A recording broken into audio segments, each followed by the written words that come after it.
Music by the Cool.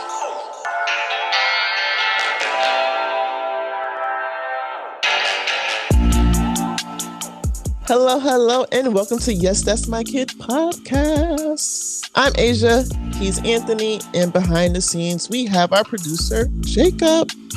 On Yes, That's My Kid podcast, I hope you guys know, we talk all things parenting, childhood related, our real life experiences with our children, and what we hope our children will turn out to be. And we hope that you're liking what you hear so far. If you do, we humbly ask that you like, comment, subscribe, and share. For sure. We appreciate it all. Even if you don't like what you like, just fucking do it anyway. Just like, comment, subscribe, and share. Anyway. Goodness. Humbly, please, humbly. and thank you. Humbly, please, and thank you. Please just do all that. Oh, gosh. All right, so here we go. We starting it off. We're kicking it off. Asia, Yes. how are you this fine Sunday evening? Because this is our first Sunday we've recorded. It is. So on how are you? Lord's Day. How was your weekend? It is. Oh, yeah. Easter. Happy Easter by that. Yes, Resurrection Sunday for the That's a people who go fact. to the church, for the heathens. Happy Easter. Happy Easter for the heathens. You're welcome. Oh, my On goodness. behalf of Christ. On behalf you're of welcome. Christ. Oh, gosh. How's your So weekend? yes, the weekend has been great. Yesterday, you see these things? These sprays are fresh, honey. If you guys aren't watching on YouTube, turn it on real quick so Real you can take a look at these braids, baby. Because who is Them feeling joints themselves? is- She is me. Look at this. Look at this. Inches, baby. That joint fire. You know what I'm saying? Thank How long you. it take to get them done? Baby, you know the regular jugular. Okay. You know what I'm saying? All right. It takes about 6 hours or whatever. Them joints is well worth it though. Them joints are Yeah, fire. they're kind of small. There's some knotless in the back with the little, Okay. corn All braids on top. Got me some All right. color this time. Because, I'm going to Arizona like I've been telling y'all. So, when black people or black women go on, vacation trip, They you're not always really get the trying to deal with braids. our hair. So braids are easy, but they look good. honey. Mhm. Them joints always look fire. Thank you. Thank you. You silly. Besos. Corny. That's what we say to my son all the time. Besos. For real? yeah. So I'll so say- when'd you get them joints done? Today or Yesterday. Hey. All right. To, All right. The usual shop that I used to go to when I was young. Actually, Michael and Autumn came in along with my brother. Mhm. I think Michael was excited to go in near the salon, to be honest. Oh, word? Because, so I told him, as a long story short, like my brother just moved to his condo, as I was telling you guys. We as like a housewarming gift, we got him a washer dryer, and he had to work, so Michael went over to like wait for the people to come deliver it and install it. And Michael and Autumn would have to pass where I was to get back home. So he's like, "Oh, I might as well wait, blah blah." And I'm like, "Just go home. It's going to be a while." Yeah, right. And he's like, "Oh, I'll figure out things to do." He's like, "I'll wait for your brother to get off of work. We'll go eat. We'll visit my other brother who was at work." Yeah, it's a whole day. Yeah, he's like, "Oh, I'll figure out some things to do." And then when they ran out of things to do, I was still in there.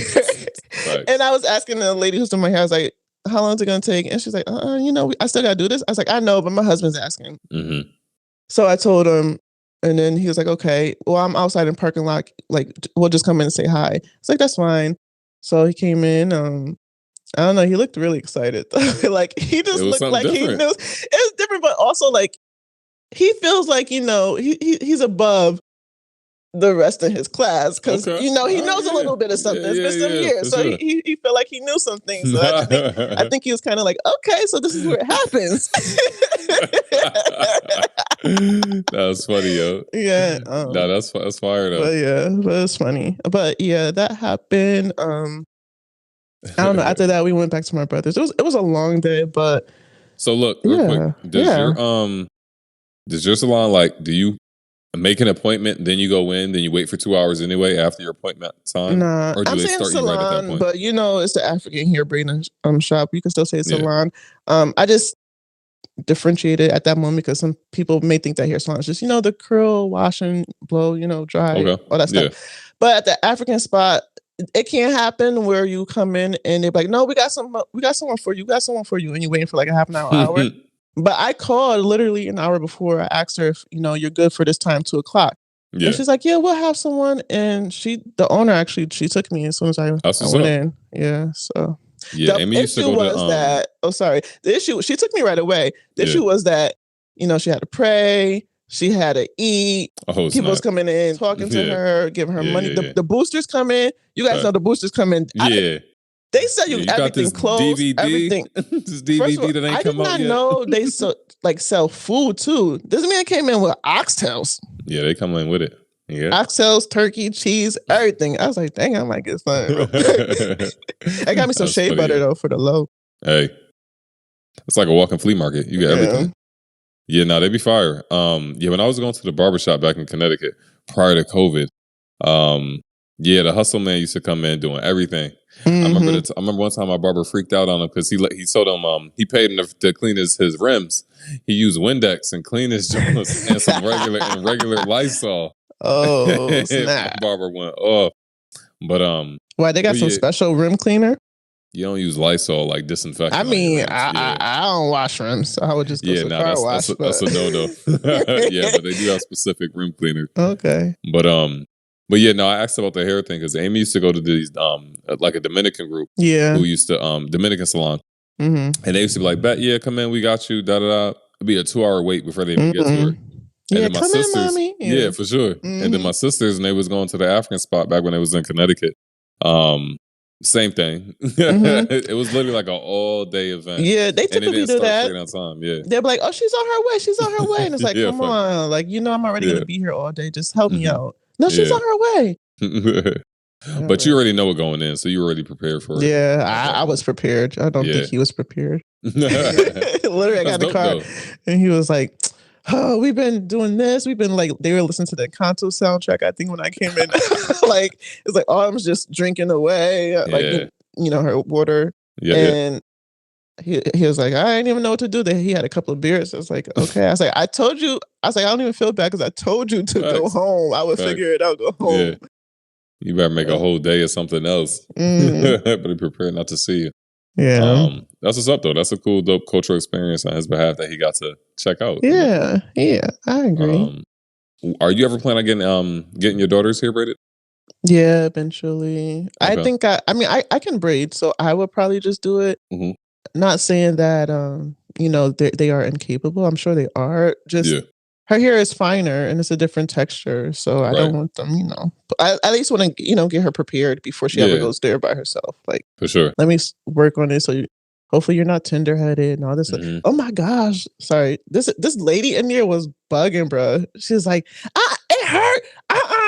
What are you doing? It's like, girl, you already know how they braid, so why you in here if you're gonna do all that extra? So that can't be autumn. Yeah. No, I feel you. That was funny. So that was yesterday. You doing anything today? On Resurrection Sunday. Yeah. We went with his family and we ate at Pound Ridge, this park in New York. Or heard of it. Yeah. It was cold out there though. That wind was blowing, bro. It was too cold. Oh yeah. It wasn't for me. But I was there for the fam. Yeah. That's what's up. Yeah, then my cousin, me and my mom and another cousin just went over real quick. And then we were just chilling for the rest. That's what's up. How about you? Yeah, tell me about your weekends. So Friday, I had off of work. So Friday, I woke up, took my daughter to school. Then Amy and I went for a walk. They got like a trail. It's like collectively there and back like 3 miles. So we went on like a 3-mile walk. Then after that, we went into we went and checked out this coffee spot. Then we went to this place called Crumble Cookie. I don't know if they got one in Connecticut. They may. Never heard of it. Sounds good though. It's delicious. Best cookies I ever had in my life. It was like $20 for like 6, but they were big cookies, and they were so good. Then after that, I don't know what we did after that. I think we picked my daughter up, and I think I ran around and did some other stuff. I went and signed up to this other gym, and then Saturday we went to this black-owned coffee place in Atlanta. That was a whole vibe. It was fire. Nice. It was just really, really nice. I believe it's called Black Coffee. Okay. So that was good. Then we went to It was called Ponce Marketplace. It's a place where they got a bunch of like stores and stuff, and then they got a bunch of restaurants inside. Ponce Bridge, right? That's the Italian word for bridge, I think. I have no idea. I know there was a town in Puerto Rico called Ponce. Oh, okay. But this place it's called Ponce Marketplace, and it was good though. So we had like it's called H&F Burgers. It was all right. I just looked up like top burgers, and it was all right. Like it wasn't that deep. One misconception I'm gonna say, at least this point, in my experience in Atlanta and Georgia overall, the food is it's not that deep. It's really not. I've had one like really, really delicious place, and everything else has been okay. It hasn't been like astounding. And that's just I've visited Atlanta. All my food has been good, but I mean, the people, the natives, tell me or tell him if he's bugging. I mean, maybe I could put some recommendations or something in the comments or something. Yeah, because it hasn't been bad. Don't get me wrong, but it just hasn't been like blown away as I would have expected. Mind blowing. Yeah. Interesting. So we went to the coffee spot, then we went and got some burgers, and then we went to Martin Luther King's house where he was born. Yeah, that was cool. Saw some pictures there. A lot of people ended up showing up afterwards. You couldn't go inside because they weren't giving tours or anything. But it was cool though. It was really cool. They had a bunch of like the whole block was like dedicated to MLK Jr. and they had some like informational spots about the houses and everything around there. So that was cool. And then that brought us to the evening. Then today, Easter Sunday, we went to my sister's house and we had Easter dinner there, did an egg hunt and all that stuff. And it was Did you make anything? I bought a ham. I didn't buy it. I gave my sister the money for the ham and she made everything. Okay. And that's how that went. Yeah. I mean, yeah, so it was a really good weekend though. It was busy, but it was good busy. And it wasn't like overwhelmingly busy. Like we were just trying to fill it up. It was actually pretty good. That's cool. Yeah. Like the little moments, family moments. Yeah. So it was cool. But okay, so now on to what's in your feed. What's in your feed? What's in your feed? So tell us, what's in your feed, Asia? So actually, producer Jacob came across this article, I think on Yahoo, where they were discussing a child who brought in the was it Jose Cuervo margarita mix, like a ready to drink, look at. Oh my gosh. Is that your choice? No, it's not my drink of choice, but I rock with it though, for sure. Okay. All right. So yes, in Michigan, a kindergartner, I believe, brought in that drink and was pouring it out for the whole class. And kids were getting drunk in the class. And I think a couple of kids was like, oh, I was feeling a little woozy after 4 sips. And there was a small investigation, I believe, where the kid admitted to knowing that it was an alcoholic beverage. Yeah. So the kid went in knowing that like this is a no-no, still was like, let's do it up. Like in kindergarten, like, come on, let's get lit. And just started giving it to other children. And I think that man. no one was really upset at the teacher from what I read, but they were upset with the child's parent. Yeah. I think I would have been upset with both, though. I would have been upset with the child's parent. Absolutely, because what was the teacher doing? The teacher. What was the teacher doing? That they all, like, not even just like one kid was on the low, like, you know what I'm saying? Like, kindergartners, are they that low? They not, like, maybe they could be sneaky, but then the class was not that big, I don't think. I'm not a teacher, so you guys could tell me differently. I know there are a lot of kids, but I'm assuming at these moments where you have snack time or lunchtime, you guys do it as a group. Yeah. Right. So if this girl, I believe it was a girl, or I'll just say kid. So if this kid is out there, divvying up this alcohol, you don't see, you think it's lemonade? Handing like, out shots. Right. Like, what was the teacher doing? Yeah, I don't know. I feel you.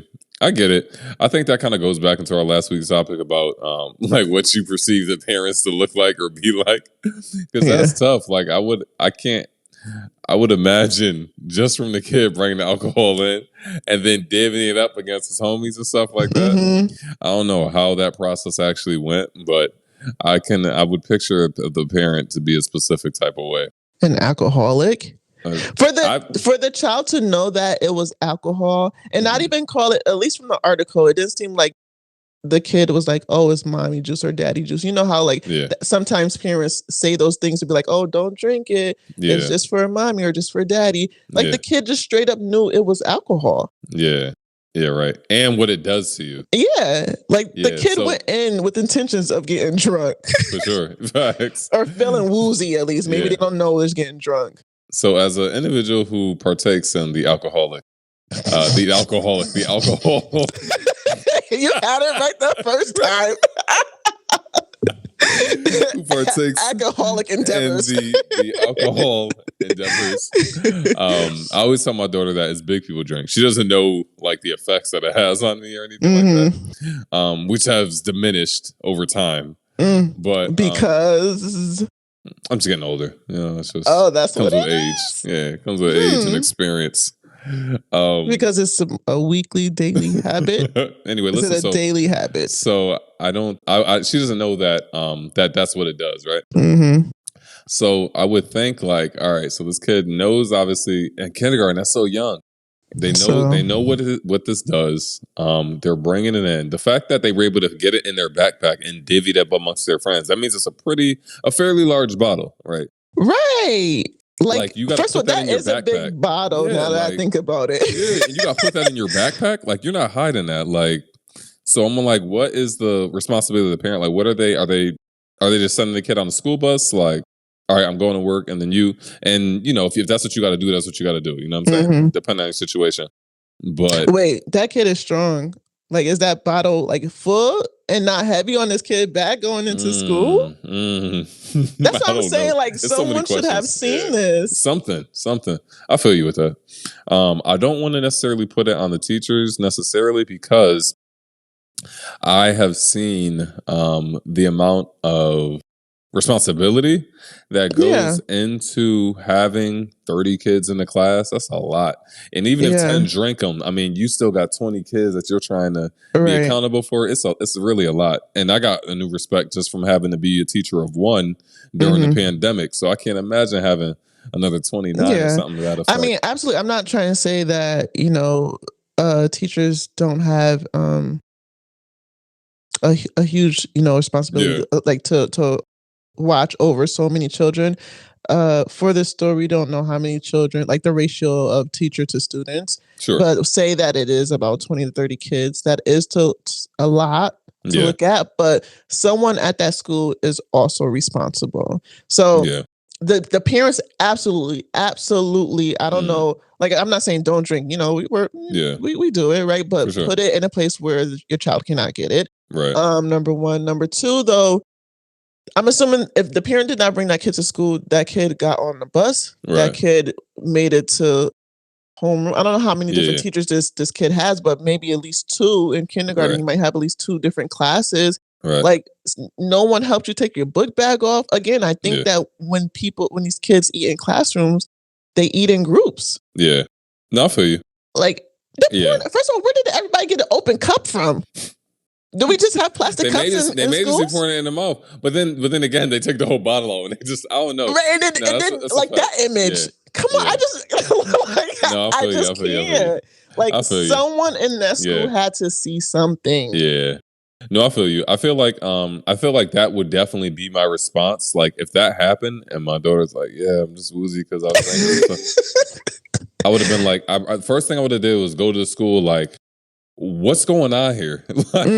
Like how is everybody getting drunk and nobody knows nothing? Right. So we could just do coke in the bathrooms and everybody knows nothing. Like, you know what I'm saying? Like you could just do anything. Right. And everybody's like, nobody knows nothing. So I feel you with that. I do completely, I would react that way, I'm sure. But I do feel from not being involved personally, I do understand how the teachers got a lot going on. But if it was me, I'd be like, how the hell y'all not know nothing? Yeah. Like, this is crazy. So I get it. I do understand that. Yeah. Teachers, I appreciate you guys. I do believe that you should be paid more. So oh my gosh, if you are a teacher, don't think that my stance is that you guys aren't doing a great job. You For sure. You don't get paid enough, and perhaps the classroom should be smaller. But I know that I think there's, issues of people going into that field because they aren't being paid well enough. So yeah, hence, the teacher to student ratio. For sure. Shout out to the Abbott Elementary. That is a good show. That is an amazing show. Shout out to Abbott Elementary. Show so is good. so good. So like it's just good. it's good. It's funny, and I think it also talks about the plight in a funny way of teachers. What they tend to go through. So I do have a lot of respect for teachers, but someone at that school is responsible. Yeah, specifically that school. We're not talking about teachers in general, but specifically in that situation, in that school, somebody got to notice something. Somebody. Yeah. Parents, absolutely undeniable, 100% responsible, and should be held accountable. But also, someone within that school should also, to an extent, be held accountable. For sure, I agree with that. Yeah. All right, so that's what's in your feed. Yes. Okay, so now on to today's topic. So today's topic is this. You ready for this? You leaning back? You good? You ready? Okay. All right. Right. So the topic of the day is, were you fully aware of everything that was encompassed when you became monogamous with your husband? And do you plan on kind of pushing your daughter towards monogamy when she's older? Okay. So 2-part question. 2-part. Part 1. Were you fully aware of what monogamy? Monogamous. I've only thought of it one way. So I mean, if I'm not fully aware at this point, then be damned, because the bitch just don't know. But so if you want, I can read you the definition of monogamy if you want. Okay, sure. Do that first. Go ahead. Okay. And then, I mean, before you do that, I have my own, belief in what it is. Sure. And I think it would be typical to what a lot of people think. But yes, go ahead. Yes, give your definition. So is this Merriam-Webster? Yes. Merriam-Webster, monogamy. The state or practice of having only one sexual partner at a time. Mm-hmm. The state or custom of being married to only one person at a time. Mm-hmm. The condition or practice of having a single mate during a period of time. Mm-hmm. So they're all pretty much similar. Yeah, that was my definition. So, okay. Bitch, cool. I wrote that. Let me stop cursing. But that's exactly what I was going to say. That's my understanding of what monogamy is, versus polygamy. So, yeah, I mean, I've always acted in a monogamous manner or always practiced monogamy. I've been very faithful and loyal to whatever partner I've been with at any period in time of my life. If I was in any sort of relationship, sometimes probably to a fault when we weren't even, exclusive or had that conversation of being with only one person, I would still hold them down like, that's my person. Mm-hmm. So yeah, I believe I do fully understand the concept of monogamy, and I have practiced that. And because I practice that, I will probably naturally teach that to my daughter, because I don't really think there's a reason to be with more than one person at a time unless that's something that is discussed. Like if it's out there and that's what you want to do with your life, then there's no need to be in this one relationship. Like if you choose to be with multiple partners, then you should not tie yourself down to one person. You should not commit to one person and have that conversation and let that be the belief between you and that person that this is a monogamous relationship. Mm-hmm. However, I do believe that my daughter should date. I believe there should be some courting. And I say that and I think like because you like nod your head like, oh, naturally. But I think often a lot of my friends and myself included, and so I can't speak for all women, but I believe that we will find someone that we like, right? And just automatically start acting as though we're in a relationship, and a relationship that is exclusive just to one another. Mm-hmm. And that's not what it is. And you just cut yourself off to other people and other opportunities that you could have. Like, I think that at some time in your life, you should have fun and actually date, not just like hang out, go to their house, they come over, y'all just chill. Like, no, go date, go out to eat, have experiences, like do things you would have done, do indoor skydiving or something, or go on a trip or something. Actually have someone court you, or multiple people court you, because that's what you should be doing before you find your soulmate, or the one that you believe is who you should spend the rest of your life with. You should actually date, and maybe that's not even being polygamous. That's just dating. Is very different. So I think I agree with that. But I think that, and this is just me personally, I think that as I got older and like more just realistic to maybe like how I would have done things prior, and even talking to my wife, how she would have done things a little different. I think she would agree kind of what you're saying too, in terms of like, it's nothing the matter with experiencing other people. It doesn't even necessarily have to be like sexually or nothing like that. It could just really be dating, getting to know people, because a lot of times you don't really know yourself fully, right? Right.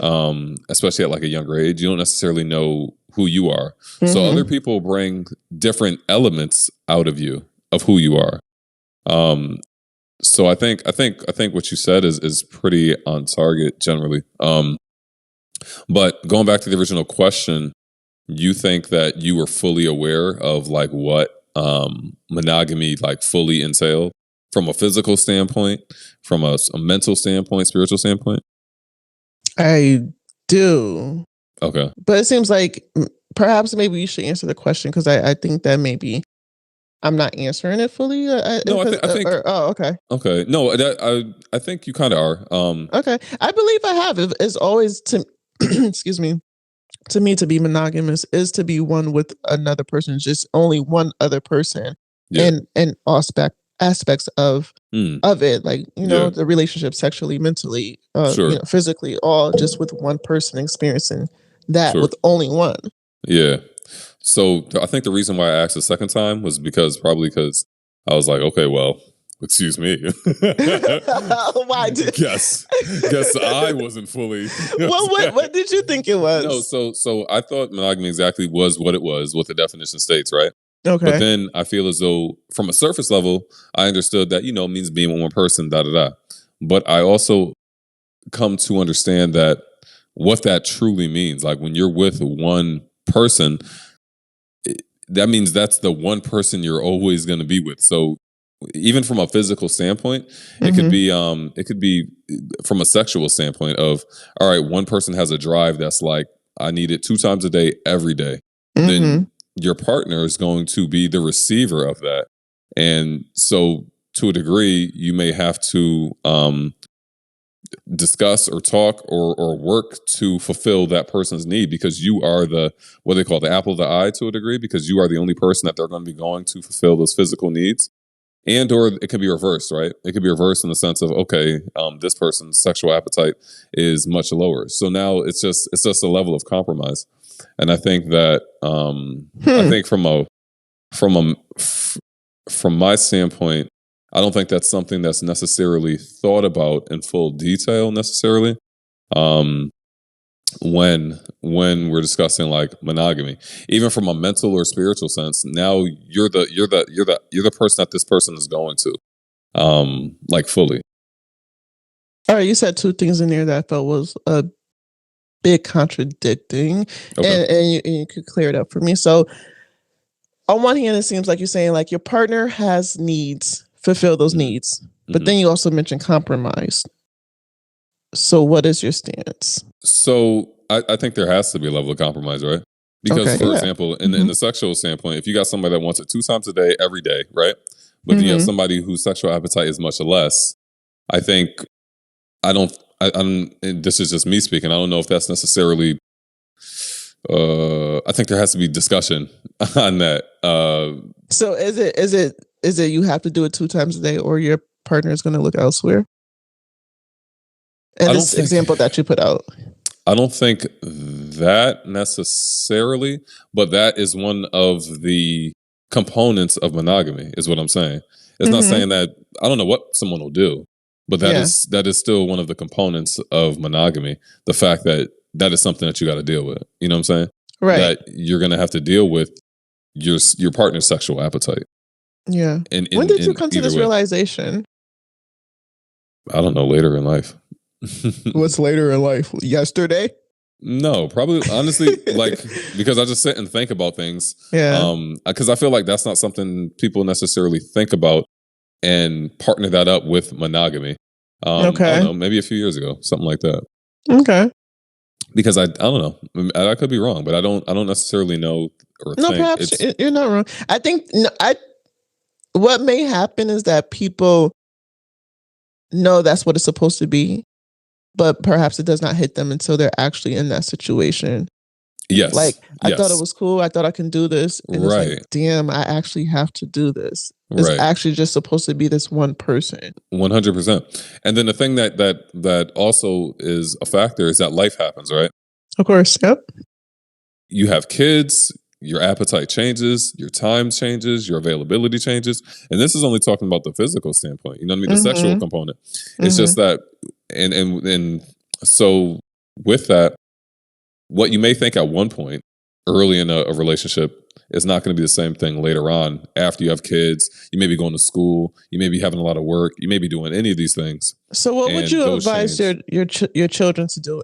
And only thinking about a mental aspect, like say that you just think differently, right? Like perhaps you guys just aren't on the same terms mentally anymore or have the same goals in life anymore.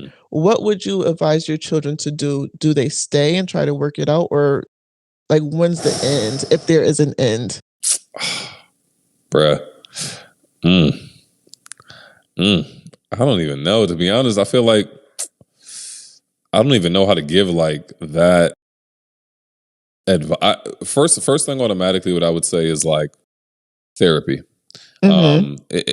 If they're in marriage and whatnot, right? If they're married, I would say like, couples therapy to work all that stuff out, right? Or to at least dive into the real crux of what the issue, quote unquote, is. You know what I mean? Okay. That's probably what I would say. But then outside of that, I mean, I think it's just an individual basis. I'd probably just have to recommend therapy, and then I would have to recommend for them to do what they feel as though they need to do at that point in their life. Because I feel as though I would have gave them everything that I could give them from a foundational standpoint. Then they would have learned on top of that, and then I would just have to trust them to have that level of knowledge and discernment to make the decision that's best for their life. Because I could say anything, but they're going to have to live their life afterwards. You know what I mean? Exactly. And they know the full impact of whatever they're saying. It could sound crazy to me, but it may not be that deep, and they're just being maybe over dramatic or something like that. You know what I mean? Yeah. So they know the full impact of what's actually going on in their life at that point. So I would probably just recommend therapy, like marriage therapy or something. Yeah. And then outside of that, to just do what they feel is the best move for them. But I will never, ever tell my kids to stay in a situation where they are fully just like unfulfilled or unhappy and things like that, because that's just, I don't believe in that. I don't believe in that for two things. I don't believe in it because you don't want your kids to see that, because kids pick up on things. You can't be like, oh yeah, we were together for 50 years, but you was unhappy for 45 of them. So it doesn't matter. You know what I mean? And then as an individual, I just don't want that for an individual.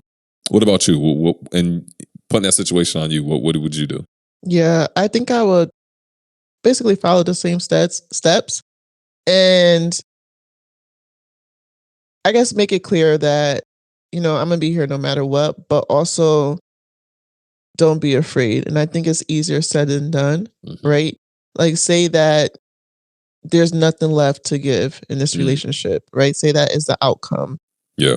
You're complacent. You don't want to hurt the other person's feelings, but in doing so, you're probably hurting yourself. Right. And so I just will want to make sure that my message is, again, like as you were saying, do what's best for you and what's going to make you happy. The rest of your days, you don't want to be miserable. Right. So don't be afraid, and know that you don't have to do it alone. Even, God forbid, if I am not here, or if your other parent isn't here, like my husband, you hopefully you have a community, and if you don't, there are professionals. So Just don't be too afraid. For sure.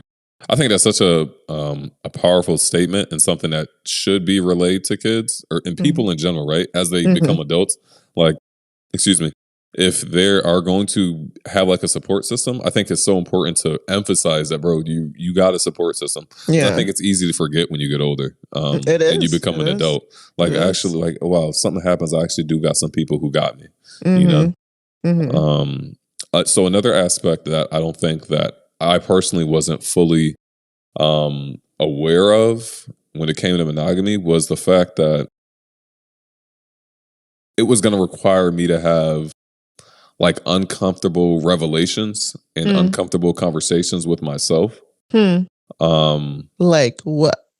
So like, just like one of the reasons I told you that I started therapy, because you become a better person, that makes you a better husband, makes you a better father, So with doing so, I had to reflect on myself and come to terms with things that might have been things that I've done forever because that's what I've known. And I had to confront myself and be like, well, that's not really the right way to be or the right way to do things. So, and I wouldn't have done that had I not been in a relationship in which required me to confront those things. So I think that, like I said, I think that confronting things within yourself is something that I wasn't fully aware of when getting married and becoming like in a monogamous relationship, that I was gonna have to address things internally to, you know, to make our situation just better or to fulfill the potential of that relationship. Because I think in order to fulfill the potential relationship, you got to grow as an individual from both sides, then you have to grow as a couple. Yeah. What do you think? Is that something you can relate to? Growing as a couple? What in particular? Growing as an individual. Yeah, I think it's necessary. Yeah.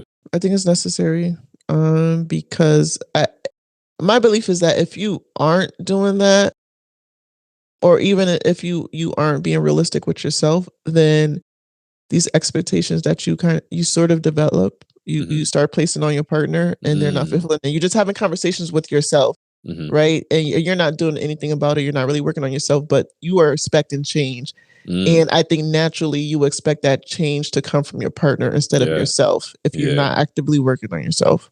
For sure. I definitely agree with that. And I can agree with that because I feel like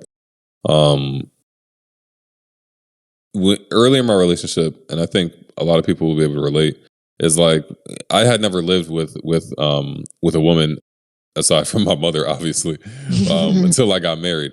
So then, and my wife had never lived with another man until she got married as well. So I think there were definitely like, I guess, kind of expectations from just what we were used to and accustomed to, and accustomed with how things were done initially. And then when either one of us wasn't fulfilling those expectations, it could be something simple like I don't know, cleaning something. You know what I mean? And then when one of us wasn't fulfilling those expectations, it was more so looking at the other person like, well, you should be doing this or da da da.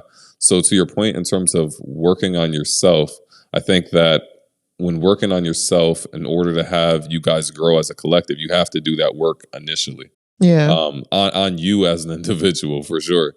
So one thing that we did, one thing that I practiced, I'll say, when we were going through like our financial thing, we were trying to like clean up all our debt and stuff like that. My wife told me that I was like reactive to certain things. Just I would react just not in the most pleasant way. So I started being like conscious of that. So I'm like, all right, instead of me getting defensive whenever she says anything, let me just like take it as her not saying anything that's going to make me defensive and just deal with that by myself. You know what I mean? Because she's not saying anything that's sideways. So I'm going to take it. I'm going to take her word at it. And I'm going to take everything that she's saying as not being sideways. So I feel like that, that worked its way, and me working on myself and me not responding, that inadvertently had her change to the way that I was looking, because she wasn't necessarily like snapping back because I was snapping at first. You know what I mean? Yeah. So it just made things way more just like cohesive. Interesting. Yeah. So that's that. Okay. That's interesting because I kind of feel like I don't know. Sometimes Michael is like that, where he thinks that like where where things could be said where he gets defensive, where he just feels like that's sometimes my attention at the Mhm. moment. It's like I'm not, I'm on your side at the end of the Yeah. day. And I think Yeah. I mean a lot of partners should probably realize that. Hopefully, like trust the person you chose and know that Mhm. we are actively on your side. We're rooting for you. So I'm never most people, I can't Yeah. speak for all relationships, aren't trying to go against the grain. We're not trying to have things be difficult. So. Right. Yeah, I think to your point, that's something I still gotta like remind myself all the time too. Like it's like automatically I think like, all right, so what you trying to say?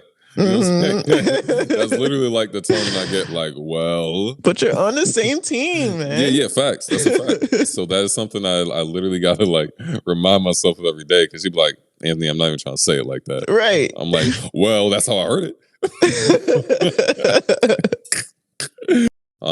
Okay, so now bringing it over to if I want that for my kids, Yeah. I do want a monogamous relationship for both of my kids because, like I said, I feel like something beautiful happens when you're in a monogamous relationship in Mm. which you both develop and grow more than you would otherwise. Mm. Because you have somebody who's truly there challenging you and Okay. challenging your thoughts, your methods, your concepts.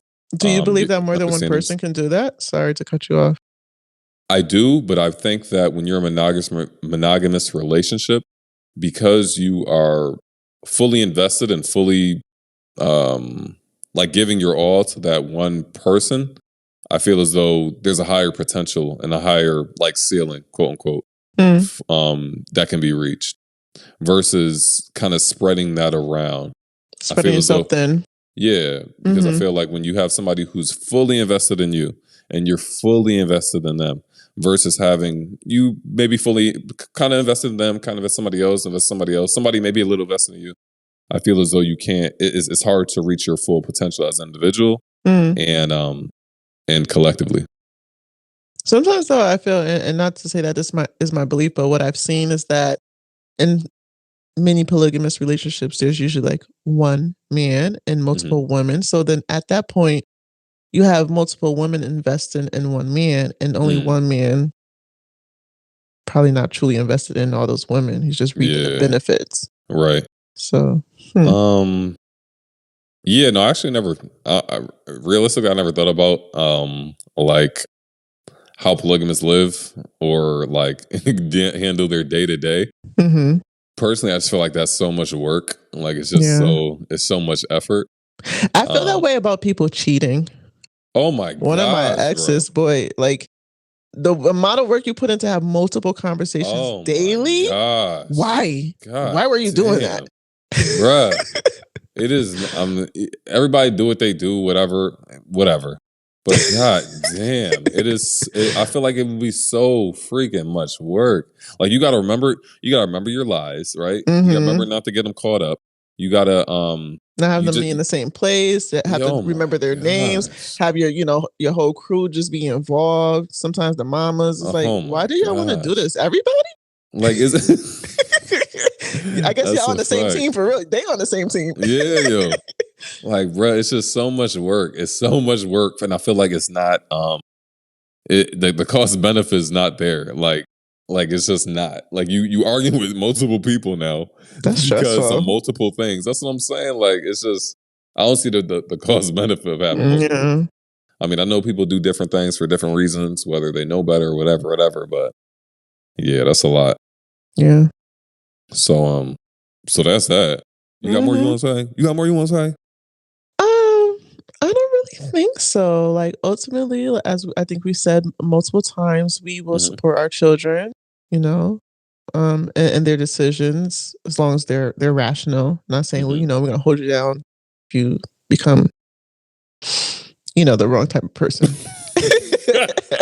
I was I'm about gonna to disown say, that. I say disown you.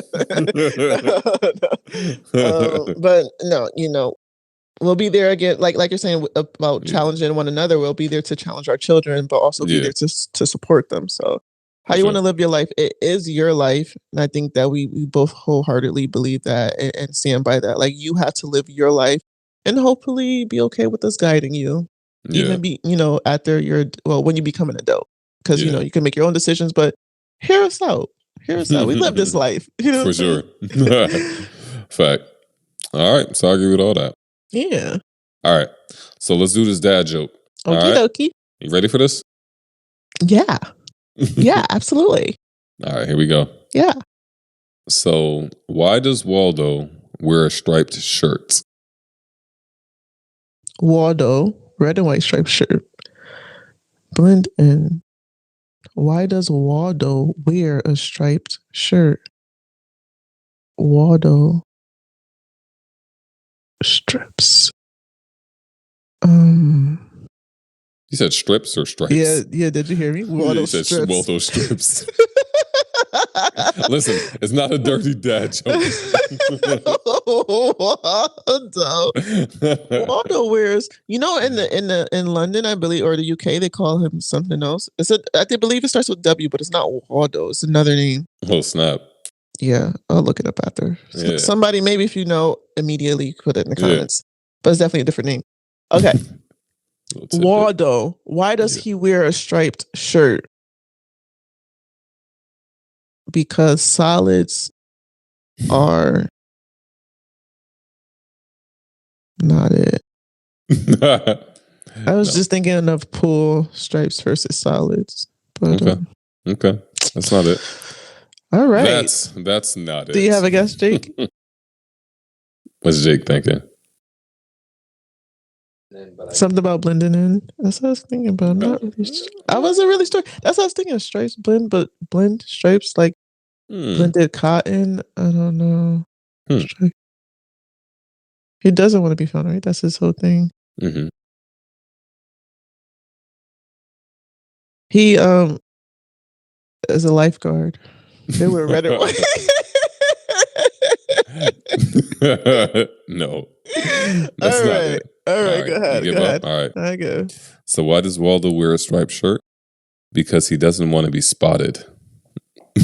Okay. That was a good one. That was good. That was good. So I thought y'all was about to get it when Jake said he doesn't want to be found. I was like, oh shit, he about to get it. Oh, found, spotted, yeah. Yeah. Straight dots. Mm-hmm. Should have thought of patterns, textures, wowzers. Spotted is a spot, and spotted means like found. So he doesn't want to be found or spotted, technically, right? Golly. You know, it's wowzers. It's 1 in a million, you know. It's a knee slapper. Yeah. It's definitely a knee slapper there. There we are with I'll tell that to my kids and my grandchildren. Courtney. All right. Let's do it. So thank you all for listening to Yes, That's My Kid podcast. Hey, yes. Thank you guys for listeing, and we hope your, Easter. What's it called? Version? Like conclusion. Yeah. Yes. Yeah. Amen. You silly. Okay. Yes. Thank you guys all for listening and staying tuned. Look out for us. You know, keep us on your radar. Turn on your notifications. Like, comment, subscribe, share. All of that. Engage. You know what I'm saying? We appreciate y'all. Yeah. Keep tuning in. We appreciate the subscriber count going up, followers going up, all that slowly but surely. Well, truly appreciate it, y'all. Yes, thank you guys so much. Bye. All right, this is Yes, That's My Kid. Check you out. Peace.